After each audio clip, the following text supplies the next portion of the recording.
Mapagpalang araw sa ating lahat, mga totoong mga inday. Kaway-kaway! Yan, sa araw po na to, andito po ako sa Tampakan, South Cotabato. Kasama ko yung kaibigan po namin, no? Kung makita nyo sa past video namin 2 years ago, si Sir Dandy. At kaway-kaway tayo, Sir Dan. At ngayon, sa ngayong araw po ito, napakaganda, napakalago na yung kanyang farm. Makikita nyo po sa likod, marami pong mga bunga ng mga puno na langka, no? Iba't ibang klaseng langka. Pero ngayon po, sa umagang ito, sa mga pinaka ni-request niya sa amin, no, na matulungan siya, no, mabenta itong mga kambing niya. So siya na po mag-explain, no. Makita niyo yung mga kambing niya dito sa likod. Napakarami, no. Merong upgraded, no. Tsaka Sir Dan, ano ba ang makikita natin dito sa mga kambing mo? Yung mga kambing ko, idol, bali mixed breed na to sila. Mix, oh. May mga dumalaga. Oo. Merong nabuang. Pero yung lalaki ko, idol, ano yan? Buang yan, pure. Pure. Boer Anglo. Boer Anglo, no. Yung mga babae naman is mestiza. Okay. Mestiza means na-mix na siya ng native tsaka hybrid. Ayun. Bakit yun ang napili mong breed, Sir Dan? Para mas maganda kasi may halo siyang native para hindi siya masyadong nagkakasakit. Kasi yung mga hybrid mabilis magkasakit. Oo. Oo. So yan. So sa ganito karami, mga ilan sila yung babae, ilan yung lalaki? Yan. Mga ilan lahat sila? Teka lang, idol, ha? May lista ka? May lista ko. Tingnan ko, idol. Siya malalaman nila mamaya anong reason bakit ibebenta mo na. Kasi yun talaga ang goal natin dito. So sa mga kaibigan namin na nagpapatulong, tutulungan namin si Sir Dan. Idol, yung nanay dito, yung ready to breed na talaga is 16 heads. 16 heads? Yung toro na ready to breed na rin, 6 yan sila. Tsaka yung dumalaga, mga ilang buwan na lang, ready na to siya, 10. Oo. Yung maliliit na babae, tsaka maliliit na lalaki, 8 yan sila. Okay. Oo, so all in all, nasa 42 heads yan sa idol. 42 heads? Oo. Kasali yung, hindi ko pa nasali bilang yung pinakamalaki dyan, idol, ha? Ay, yung bossing nila. Oo, yung bossing nila. Ayun, so... Si bossing Jan. Grabe. So mga kinakain dito, karamihan dito lang galing talaga sa farm mo lang, Baikot? Oo. Kinukunan lang ng tao ko, cut and carry, bali ganun yung sistema dito, idol. Kasi yung tao ko aalis na. Oh, yun. So medyo mahirapan ako sa cut and carry, naubos ko na yata yung mga pagkain nila dito, idol. Oh, pero yung ano nyo dito, Sir Dan, makikita natin sa likod eh. Tingnan nyo dito, napakalaki yung investment din dito, Sir Dan, no? Makita nyo yung bahay, pinagawa talaga, sobrang laki. Malaki nga investment ko dyan, idol, kasi passion ko talaga mag-alaga. Yan, no, maganda ngayon, din pang go ko. O yan, no. Pang abono sa mga puno dito, Baikot. Yan din ginagawa naming abono, idol, pag may sobra. Ayun. Oo. So, yun ang pinaka, ano ba talaga yung reason, Sir Dan, bakit ibebenta nito? Maliban sa sinabi mo na, yun nga, yung kulang sa tao. Kasi nakita namin kanina, wala talagang tao. 12 hectares po itong farm ni Sir Dan, no? At saka dito sa area na to, konting space lang para sa mga kambing kasi maraming sustainable naman yung mga pagkain nila, no? So, ang tao, parang wala kami nakita masyadong tao. Kasi yung tao ko, idol, yung pinagkakatiwalaan ko, hindi ko rin siya mapigilan. Aalis na kasi siya mag-abroad. So, hindi ko na siya mapigilan kasi syempre gusto ko rin umasensyo siya or i-let go. Ayoko sana i-let go pero wala akong magawa. Gusto niya talaga umalis. So, nag-decide na lang talaga ako na ibenta na lang din yung kambing kasi walang mag-alaga. Wala na talaga mag-alaga ng kambing. Kasi mahirap din kung wala akong tao dito, idol. Kasi iba yung nakaatas dito sa pagkakambing saka sa mga tanim mo. Oo. Iba-iba. So, tsaka kanina po nagkwentuhan kami ni Sir Dan. Ikot tayo dito, pakita natin sa kanila yung kambing ulit. Malalaki. Yung napagkwento namin kanina, iwan ko lang, pwede ba sabihin sa'yo? Yung pinaka naging kaibigan mo na at close mo na talaga na tao na nandito sa'yo before is na kinuha na ni Lord, di ba? Oo.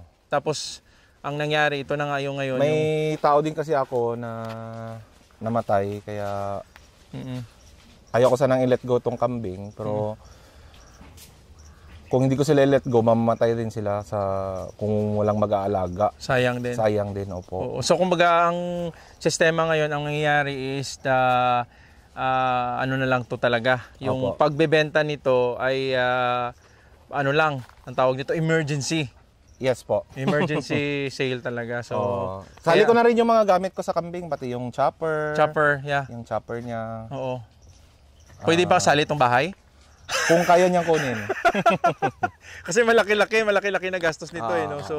So far, Sir Dan, sa question lang, kung gaano na kalaki ang napundar mo na or nagastos mo dito? Medyo dito lang sa bahay, mga 200,000. Sa bahay, 200,000. Pero sa pagkakambing, nababawi naman siya kasi every month nakakabenta tayo ng mga 2, 1 sa isang buwan. Sa ganito karami ha. Oo, dami. Nakakabenta tayo ng isang toro. Toro lang binibenta ko kasi pinaparami ko pa sila.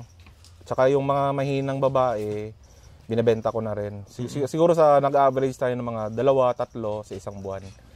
Diyan yung pag-sustain ng mga sweldo ng tao, tsaka para makabawi yung building. Actually, nabawi naman yung building. Sa kambing din yun? Sa kambing din yun lahat. So, ganun karami. So, question ko lang, Sir Dan, gano'n na karami yung kambing na pinakamarami dito sa farm mo? Umabot to sila ng 60 to 70. Kaso, binenta ko lang yung iba. Oo. Yung mga lalaki? Kasi naubos na yung mga pagkain nila. So, nag-upisa ka sa ilang piraso? Nag-umpisa ako sa mga 20 heads lang. 20 heads? Oo, mga 2-3 years ago. 3 years ago. Ganun. Hanggang sa dumami ng ganun, tapos benta-benta? Oo. Every month may nanganganak. Oo, yun yung advantage. No? Pag may lumaki ng mga 6 months, benta ko na. 7 months, benta na. Ayun. So, Dan, question lang deep question. Sino nag-inspired sa'yo? Bakit nag-kambing ka? Kasi simula nung bata pa, mahilig na ako mag-alaga ng mga kambing. Ngayon lang talaga kasi na timing na alis talaga yung tao. Actually, masakit din sa akin na i-let go to, pero no choice, i-let go ko talaga. Kung may tao ako ulit, magpaparami ako ulit ng kambing. Kasi may bahay naman ako. Okay. Dito naman yung structure. Mabilis lang ulit magparami. Okay. So, yun. Yung tao lang talaga ang kailangan ko. Yun, mga totoong ideya. Paano ngayon, pag mag-question sila, may mag-comment dyan na pwede ba ako mag-apply dyan? Yung mga subscriber po namin. Ano ba? Mahirap yun, Idol, kasi kailangan matagal pa yung proseso na ganun, Idol, eh. Kasi titraining mo pa, ang trust mo pa, yung trust process. Kasi siyempre, pag nakilala ko yung isang tao, hindi mo pa itatrust yan. Ilang buwan pa bago mo mag-gain yung trust. So, mahirap yun. Siguro mga training pa, siguro mga 6 months, gano'n. So, yun mga totoo mga Inday, hindi kasi basta-basta kasi doon din talaga yung foundation para maging successful yung farm mo sa tao mo. Kaya dapat maano mo siya, ma-build mo siya, maturuan mo siya ng right technology, right approach sa farm para hindi ka magka-problema, hindi malaki yung gastos mo. So, sa ngayon, yun muna yung ano. Pero sir, ano ba ang future plans mo? After this, mawala na sila, palimbawa, mabenta na o mga nakapanood po dyan, please share the video kung sino mga needed na, kung sino mga kailangan ng kambing, pwede nyo puntahan. Pero anong pagbenta nito ba? Buo ba lahat? Ano ba? Package na lang, Idol, kasi package. Para ubos na lang lahat. Okay. Yung future plans natin, syempre, pag nabenta yung kambing, focus muna tayo dito sa langka, focus muna sa farm. After kung magbibuild ulit tayo ng mga tao, kung may mapagkakatiwalaan, mabilis lang naman magparami ulit isang kambing. Ayun, yun. Ngayon lang talaga kasi wala tayong taong mapagkatiwalaan. Ayun. So, yun mga totoong mga Inday. Tandaan nyo po yun, yung mga advice natin sa kaibigan natin si Sir Dan. At saka Sir Dan, question ko lang ulit. Kung magsa-start ka ulit ng kambing, ano ang mga breed na ilalagay mo dito sa ano mo? Yung sa babae, ano pa rin, yung native na hybrid, parang mixed breed. Upgraded. Tawag nila. Yung sa lalaki, mga malalaking breed para hindi rin sayang ng oras. Kasi kung native, matagal siyang lumaki, Idol. Tama. Kahit gano'n para karami yung pagkain, hindi talaga siya lalaki. Gano'n na talaga yung build niya. So sa mga gusto magkambing, no, ito na yung chance nyo. At baka nandito lang kayo malapit sa South Cotabato, sa Sultan Kudarat o sa Soc-Sargen region, pwede kayo puntahan dito sa Tampakan, no? At saka bibigay namin yung number kung sinong contact person para at least kayo na mismo mag-inbox or mag-contact na kung magkano yung presyo at baka makingi pa ng discount, sir, no? Opo. Sabihin nyo lang yung code, Pinoy Palaboy. May code pala yun. Opo, Idol. Yan, busy kasi Sir Dan, so nagkaroon lang ng time ngayon. At saka, thank you Sir Dan, ha. Yun, no? Taka 2 years ago, grabe dito kami. At ngayon, no, nakakatuwa din kasi marami. Sir Dan, may mga advice ka na para sa mga future na bibili dito sa kambing mo? Sabihin mo kung ano ba yung advantage ng kambing mo. So, sa makabili nito, alagaan yung mabuti. Kasi minahal ko to ng mga 3 taon sa akin. So, naghihinayang ako pero wala akong magawa. Decided na I let go. So, sa future na mag-aalaga nitong kambing ko, good luck sa'yo at God bless. Sana dumami pa. Ayan. So maraming salamat sa mga Inday at sana sa Dan Thank you po, Idol. Salamat sa iyo. At si partner nandiyan sa nagbibideo. Ayan, so maraming salamat sa mga Inday. Please don't forget to subscribe ang channel po namin at sa mga gustong magpatulong sa mga binibenta yung mga kambing, ganyan.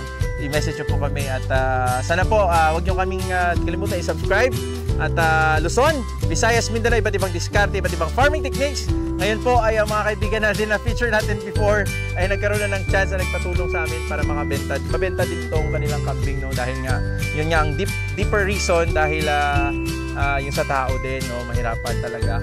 So yun mga totoong Inday, sana po naintindihan ninyo at sana po mabenta na dito at mabili na. Maraming salamat sa inyo dyan. Mula dito sa Tampakan, kasama ko si farmer hero natin, farmer expert natin sa Sir Dandy. Kaway mga totoong Inday, kita-kits sa susunod na video.